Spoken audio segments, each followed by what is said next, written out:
ഫെബ്രുവരി 7 മുതലൊക്കെ തുടങ്ങി കുട്ടികൾ ഓരോ ദിവസത്തെ തയ്യാറെടുത്തുകൊണ്ടിരിക്കാൻ. പറയുമ്പോഴേ ചെറുപ്പക്കാർക്ക് കത്തും, അല്ലാത്തവർക്ക് മനസ്സിലാവൂല.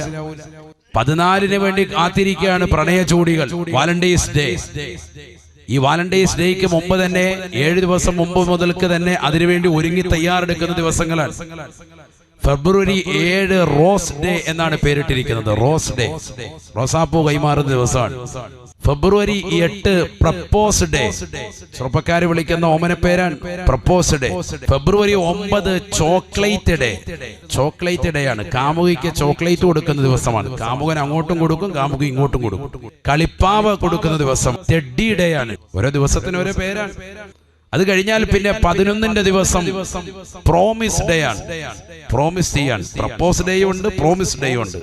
12 ദിവസം ആകുമ്പോൾ പ്രോമിസ് ഒക്കെ കഴിഞ്ഞു, പിന്നെ കിസ് ഡേ ആണ്. 13 ദിവസമാകുമ്പോൾ അത് കഴിഞ്ഞു, ഹഗ് ഡേ ആയി. ഫെബ്രുവരി 14 ആകുമ്പോൾ വാലന്റൈൻസ് ഡേ. ഇതൊക്കെയാണ് നമ്മുടെ തലമുറയിൽ നടക്കുന്നത്. മനസ്സിലാക്കണം. ഇതൊക്കെ നമ്മുടെ മാതാപിതാക്കൾ അറിയണം, പുതിയ തലമുറ രക്ഷിതാക്കൾ അറിയണം.